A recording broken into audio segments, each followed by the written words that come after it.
Yeah, it's okay. It's going on. Yeah, this is Baron. You're from with Preya, are you? You're a support coordinator. I'm support coordinator and provider as well, but I'm based in Melbourne. But we can serve like all Australia, like in the states. The registration is valid state-wise. Oh, okay. What company are you from?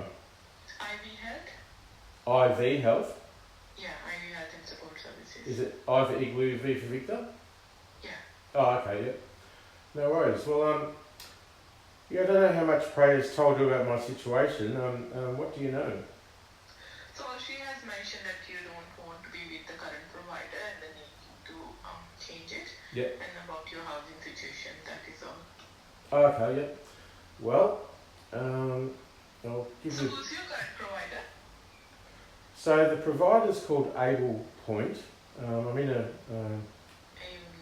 a Sills accommodation now. There's 3 houses and there's one guy in the front, one guy in the back. But I pay the rent here, and they just send people for 7 hours a day, and they charge for that 7 hours, and then buffer up the rent. Pardon? So your funding would be 1 to 3 if they charge 7 now. Like if you are in seal accommodation and if they're giving you staff for 7 hours per day, that means that you might be having 1 to 3 funding. Is it right? 1 to 3 funding? I don't know what you mean.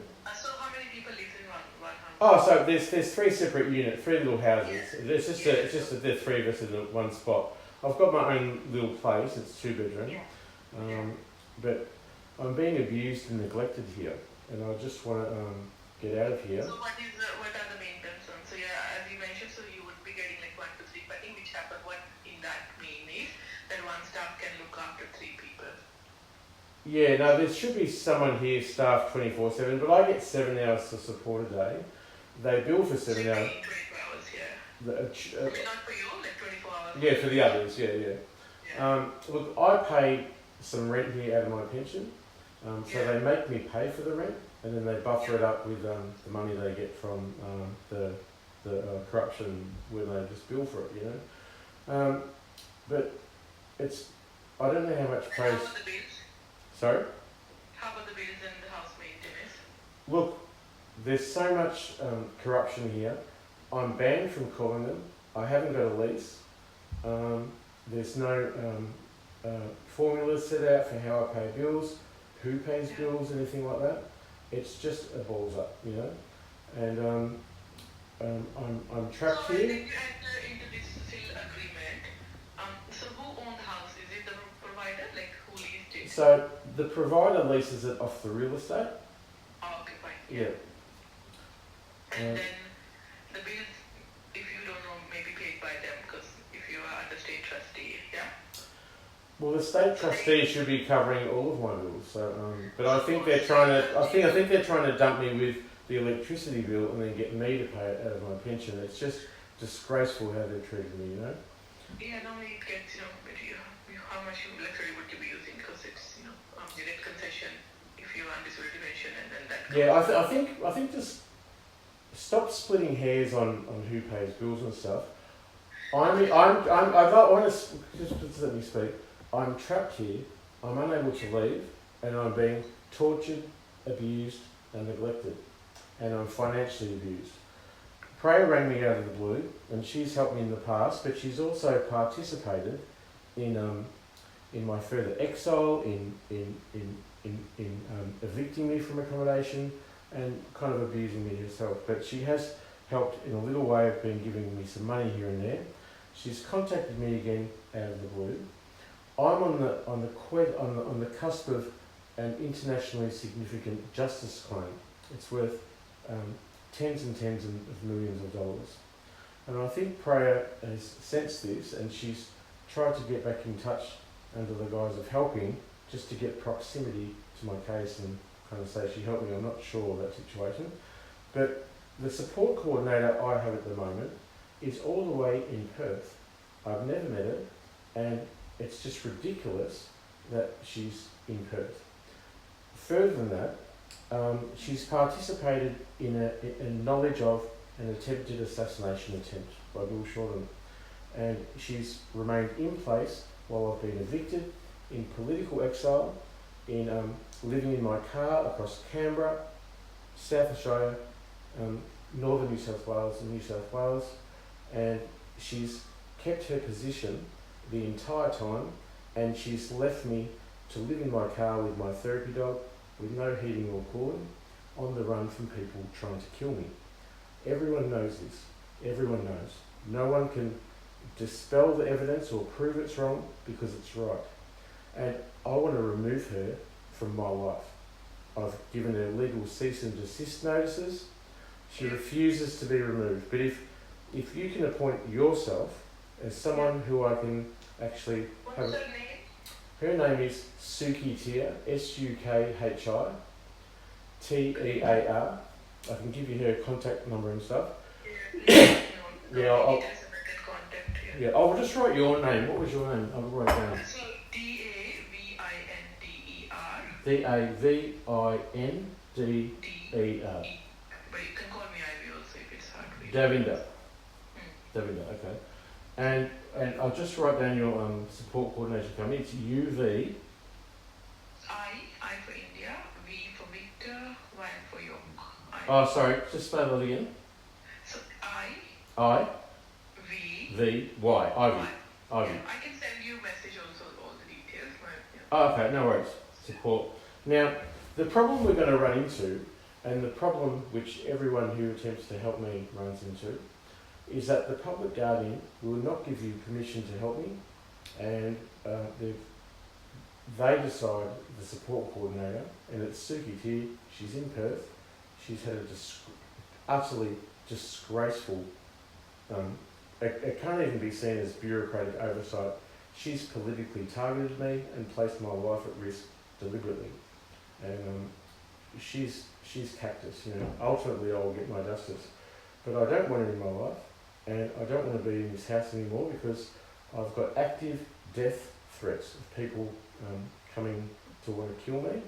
And the police acted on one of those cases, and a man was arrested, and he had to appear before the local court, and it's been adjourned until February next year, which is a very long wait. Now, what they're going to try and do in the meantime is to stitch me up or hospitalise me or arrest me for something in the corruption case. They've given it a long lead with the intention to stretch it out, you know. There's no justice for me. And I want someone to stand up and say, this is unfair, let's move him somewhere safe and we'll sort out the paperwork later.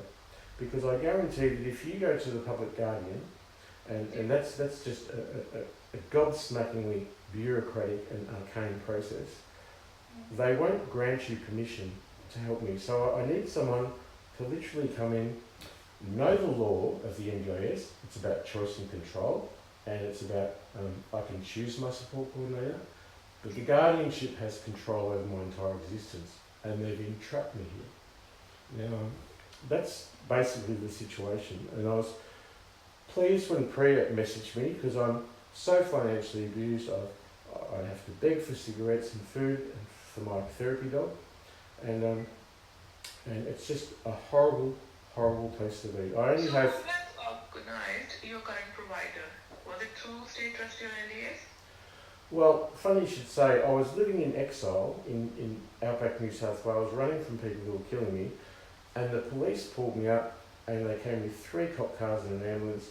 They took my car, took my dog, and put me in hospital for a month.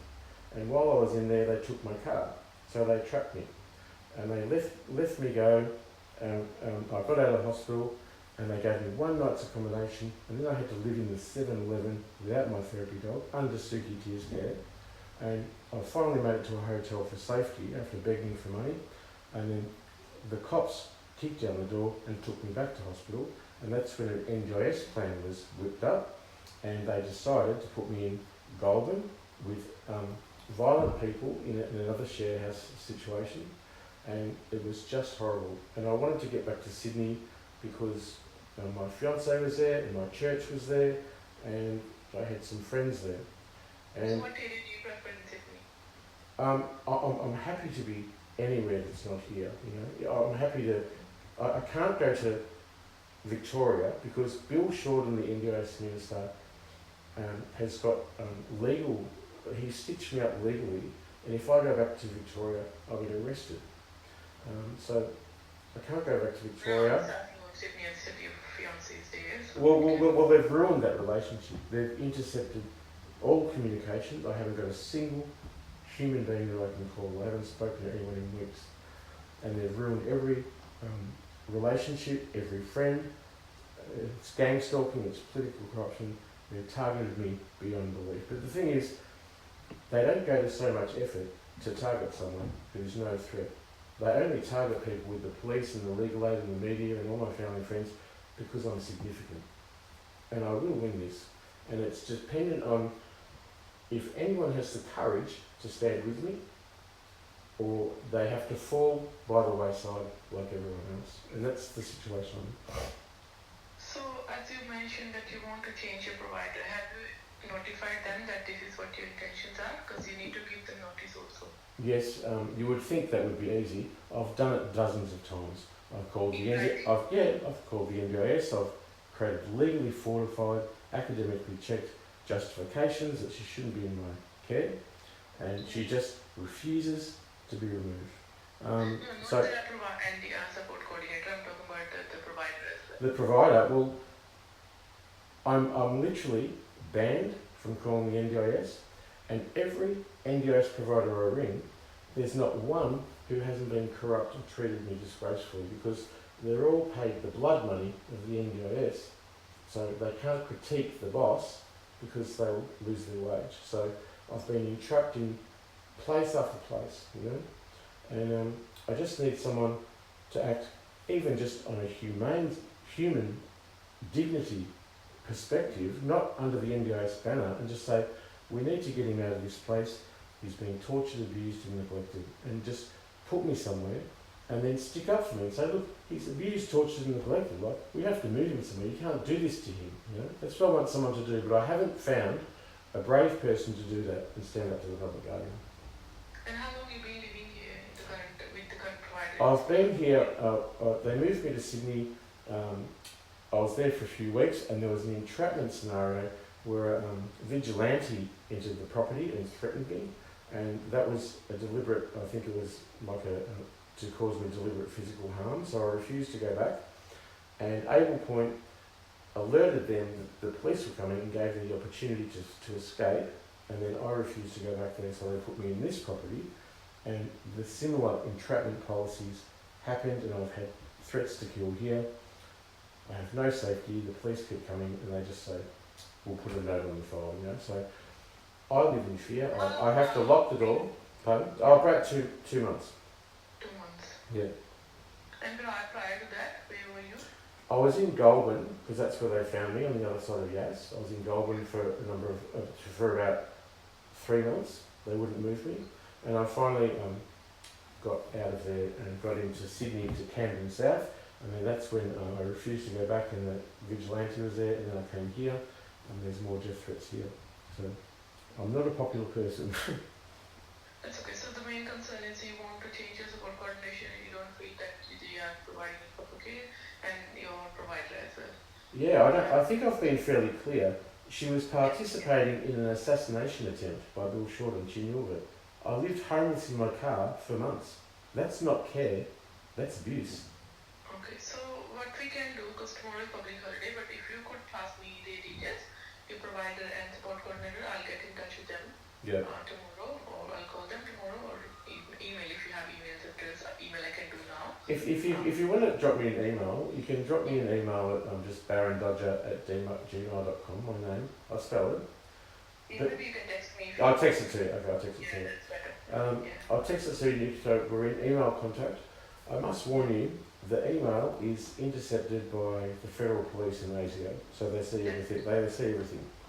That's all. So, and then state trustee manages your funds from the state trustee manages my funds. They've blocked my legal aid. They've blocked my work cover. They've blocked my compensation, and I'm entrapped for the NDIS. What? Work cover for what? What? So are you on work cover? Like, were you getting No. I should be on work cover. I had an injury. I used to work for the NDIS as a registered NDIS provider and artist life coach and arts therapist. So I know how the NDIS works. And then they delegitimised my company, cancelled my website, and gave me a $100,000 tax bill, and then forced me from Victoria to live in political exile. And I'm still in political exile, and no one's willing to even admit that. And what was the name of your company? It was under my old name, richmclean.com.au. The website's been destroyed. They electronically attacked me, and they deleted all my hosting, all my emails. It was literal character assassination and deletion of all my digital files and emails. They intended to destroy me, and that's just one element of how they destroy me. I'm being attacked financially, economically, legally, spiritually, and forensically, legally. Physically, there's not a way that this corruption hasn't tried to damage me, and I'm still standing, and I'll still win because I've got God on my side.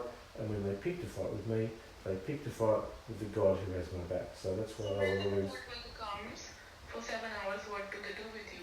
Do they take you out? Well, they just come in the morning. I'm polite to them. None of them can act to critique their boss. They're all paid blood money. And all I want to do is come to the house, get their 8 hours of pay, and go home with no dramas. That's what they want to do. So they come in the morning, I introduce the dog to them, we have a cigarette, and I say, I just either send them to the shop to get me some groceries, or sometimes we walk the dog.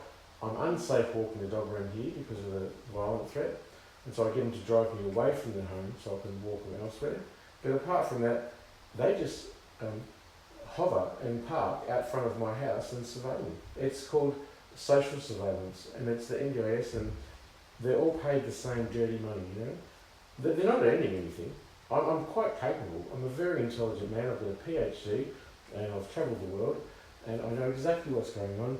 They're just cowardly people who are refusing to critique their boss, and they want to collect their cash and go home, you know. So they just sit there. Yeah. Yeah, so what are your preferences? Say, like, if we move your provider, what you think will be ideal for you? What kind of care you are expecting? Look, I'd like a bit of courtesy, dignity, respect. Currently, I don't have enough clothes. I don't have bedding. I have 2 cups, a couple of plates. That's it, you know. I don't have a working phone. I need a working phone. It's a human right. I'm a writer. I'm a PhD in ethics of AI, and I write and I do my advocacy stuff. I need a computer. How am I supposed to live my life without the dignity of even the basic necessities? And the support coordinators, they're just blocking all the funds. They say, no, we can't provide that. And then the same broken thing happens. They push me till I'm desperate. They spike me with drugs or get people to provide them to me. And then when I lose my shit, they put me in hospital, and then the provider can get rid of me. And that's what they're going to try and do. They're going to try and... You were living like a normal house with your... Yeah, I just a decent house, a little 2-bedroom place. I just want my life back. I want my life back. I want a computer, a car, because I took my car while I was in hospital. They made sure the wheels were taken off it, and then they took it. Do you have a car now? No, they vandalised. The police vandalised it and took it. It's in a government holding yard. It was worth 10 grand. They just took it.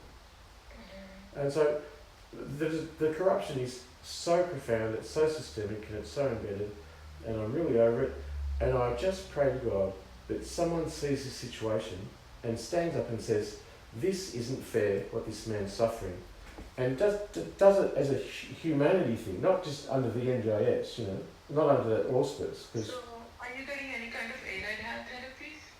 Any OT, physios? I don't have a psychologist, I don't have a psychiatrist, I don't have a GP, I don't have drug and alcohol, I don't have legal, I don't have anything. They just... Is it because you don't want or no? I'm willing to accept help from any single human being who will help me, but no one will. Okay, no worries. And I've got a legal problem next week. They're trying to put me on a CTO, and that's entrapment, weaponisation of psychiatry. And they're going to try and I think they're going to try and start to inject me as a deliberate battery and assault, and to deaden my mind, because I'm a clever person and they know I can call them out, and they've done that in the past, and they're going to try and put me on a depot injection, which is just an absurd reality. I'm not sick. And I'm trapped to this community treatment order, and with that order I'm going to have to live in this house and let them know if I move, and I'm going to have to be under the watch of, you know, the psychiatric profession. It's just another political thing of entrapment, you know.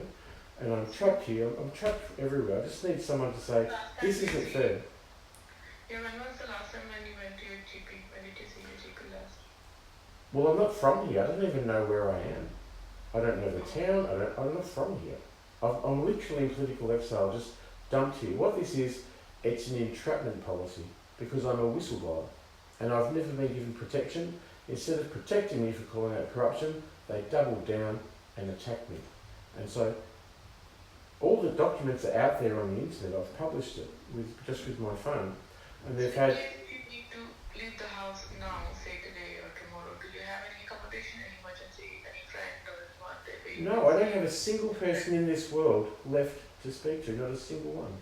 And sometimes I'm a gay guy, so sometimes I talk to people on apps, and they set me up with people to come in and be romantically involved with me, and then attack me afterwards as a method to betray me. The very act of sexuality, they set it up so that I'm damaged in that way too, and I can't trust anyone. Okay, so I'll speak to Preya regarding the accommodation. Yeah. But we need to give notice to your current provider, you know, because I'm not sure what is your service agreement. Most providers, they prefer 2 weeks or a month, you know, so I'm not sure what. Well, you'll have to go through the public guardian, but I can guarantee they will not allow you to move, or they may do it as a manipulative thing to just move me to another entrapment scenario because Able Point don't want to have me anymore. That's the other possibility. Yeah, I'll find that out, you know, they can't stop someone. Yeah. Well, it's my choice and control. I should be able to live where I want, and you know. So if you leave the house now, what they're gonna say? Well, I can't leave. I've got no money, no car, and if I go out the front, I could be killed. Okay, that's fine. So I'll message you my email as well. Yeah. You can send me your sport coordinator details, your provider details, and then state justice, public guidance I can find. Yeah. Have you had much experience in support coordination and experience with the public guardian? Yeah. You have, okay. So, Well, if you can just relate those things, everyone knows what's happening to me. It's disgraceful. And if you could just stand up for me and say, Baron feels he's abused, neglected, surveilled, gang-stalked, and electronically harassed. His phone's hacked. He doesn't have the facilities necessary to have a dignified life with the attributes that are necessary to exist in a democracy. He's living without clothes. He begs for food. He's got a dog to look after, and it's just an abominable disgrace, you know. So yeah, that's fine. I need to speak to them first, you know, tomorrow. And then Yeah, okay.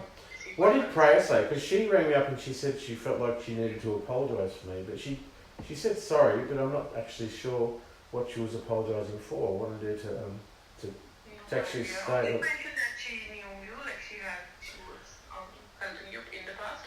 She helped me in the past. Yeah. She kind of helped me in the past, you know. She put me in a place when I was homeless, and but it was still the same entrapment policy, you know. And until someone breaks the chains of this NDS blood money, I will still be in another situation of entrapment. That what I would like is for a provider to come along and say, look, he's got 7 or 8 hours a day. Like I know it's dodgy, but the whole system's dodgy, you know. And just go, well, let's bill for that, and then give him a bit of a cash so he can buy some provisions for himself. I need to buy my internet and my Gmail and all that. Just a little bit of cash, provided in cash, so that I can buffer my life until this justice comes. And believe me, the justice is coming.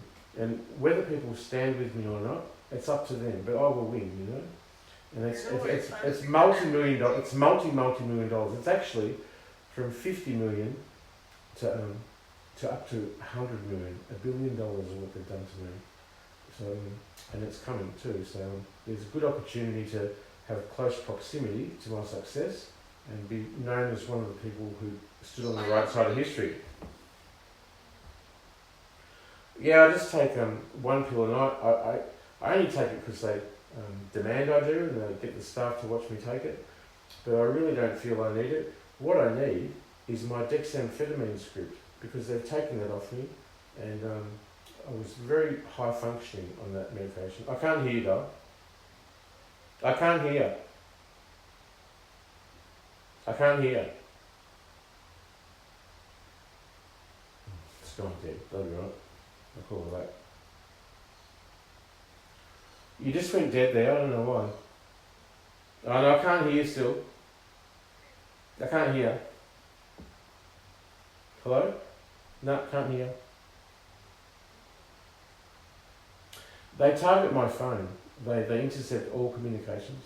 It's from ASIO, the Secret Service. She's gone dead again. Anyway.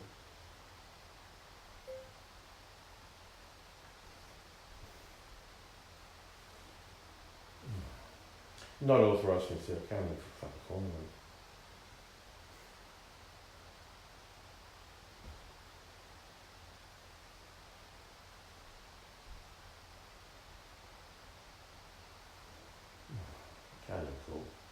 Can't even call anyone. I'm recording this conversation so I can explain very clearly to this NDIS provider what the situation is. If I move from here, it's just going to be more of the same. Another entrapment policy with who? Preya, the person who exploited me in Sydney and forced me to homelessness. She's just appeared out of the woodwork because she knows my success is coming and she wants close proximity. She sees a cash cow, I reckon, and she's trying to get me into her accommodation with her support coordinator, who's also Indian. You know, it's just so corrupt.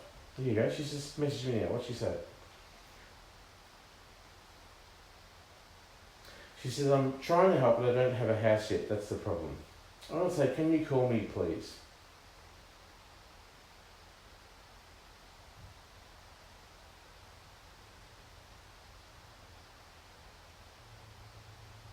I want to say, can you call me right now? I need to speak.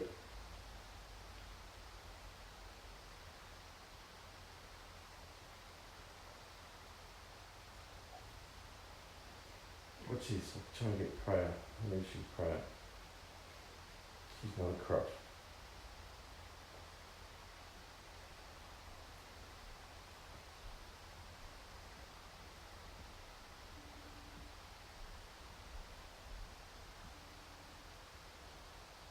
My phone's not working, it's just not working.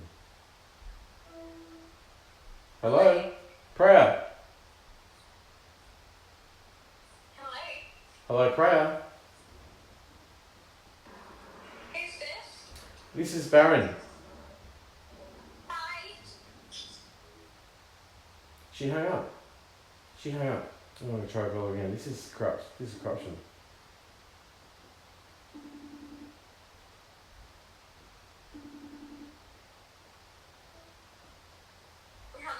Hello, Preya. Are you there? Yeah, I'm here.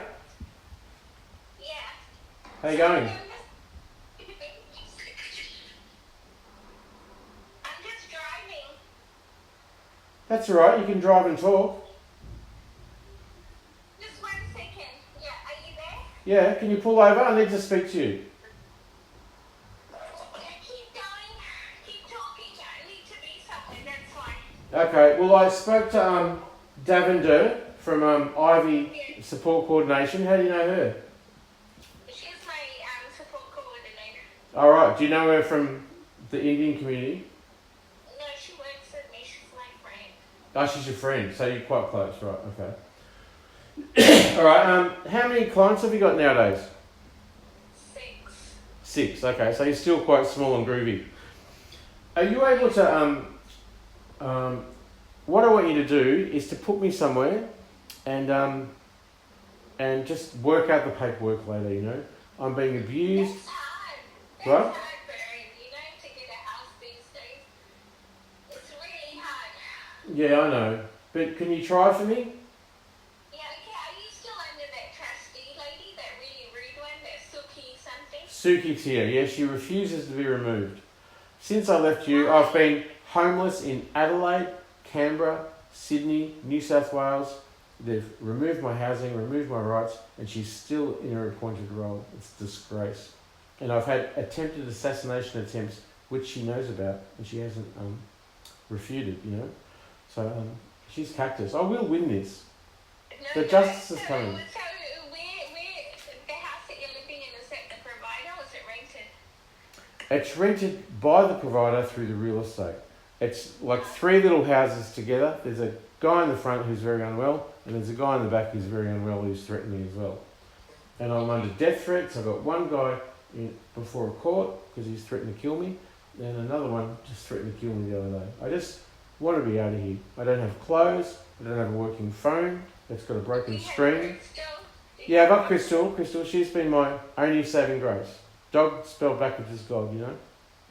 Yeah, and who comes and supports you? How do you start? Well, I get there's a few staff that come, but they're just NDIS muppets, you know. They just come to the house.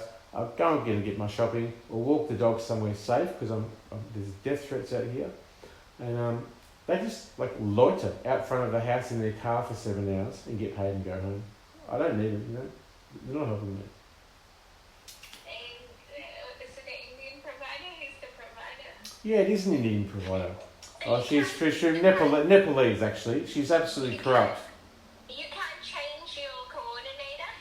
Suki Tia refuses to be stepped down or be removed from my care, and the public guardian said they've appointed her, so I've got to go through all that bullshit, you know. Someone has to stand up with me. Hello, she's in Perth. You did that. You did that to yourself. Running here and there, they put you under public guardian. The reason I was on the public guardian, excuse me, Preya, you're incorrect, is because I was going to be evicted to homelessness, and I went to the Guardian to say, legal aid's banned me, I need some legal help, otherwise they're going to evict me. So they put me on the guardianship and then refused the legal aid and got the cops and the hospital to force me to leave. When Salman Kazmi, the other NDIS provider, he bought me a car. He bought me a car only for the reason that I could escape in it, you know.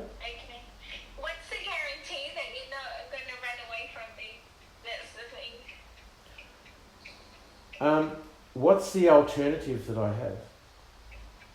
I don't know either. That's the thing. You run off. You change providers like changing clothes, though. That's the only mess. Once we It's because every single provider is part of the corrupt structure of blood money from the NDIS. I never get treated with courtesy, dignity, respect, enough money, enough food, nothing. They're all corrupt. Every single one. I haven't found one, including you, Preya, who has treated me right. And I remind you that you forced me to homelessness. I've always helped you. Anyway. No, I didn't. You left yourself. I did not. I came back and the gate was kicked off its hinges, and there was you and that other person who's in your profession and another guy, and they just said, you must leave. You did it yourself. Do not gaslight me. I'm not an idiot. And neither are you. Anyway, the real estate told that the cops are coming 2 months, so they didn't want anyone at the property. It wasn't me, it was the people at the front complaint. Yeah, everyone has that quality. It's not me, it's someone else. Everyone passes the buck. No one takes responsibility. It's not me, I wash my hands of it. That's how this corruption works. You don't have any friends that you can go to? No, not one. Not a single. I don't have a single person in this world I can call. My phone's intercepted by ASIO and the Federal Police. I'm targeted. I'm followed. I'm on international watch lists. You don't know what's happened since I left you, but I've published a website. My testimonies and whistleblower documents have been downloaded 700,000 times. That's much more than the population of Canberra or what sways an Australian election. And I've blockchain timestamped it so it can't be erased, and it's worldwide. They can't jail me, they can't put me in hospital, but they also can't help me. And my testimony is unable to be erased now, despite them having tried to kill me, literally kill me. There's active death threats here right now. Okay. Is it okay if I call you back? Because I just have to go get my baby quickly. Yeah. I'll be in touch. I'll be in touch. Well, just do give me a call later, because I want to talk, just touch base and get to know each other again, okay? Yeah, sure. No problem. Take care. Okay, so... Say hi to Crystal. Yeah, I will. See you now. Bye. She's corrupt.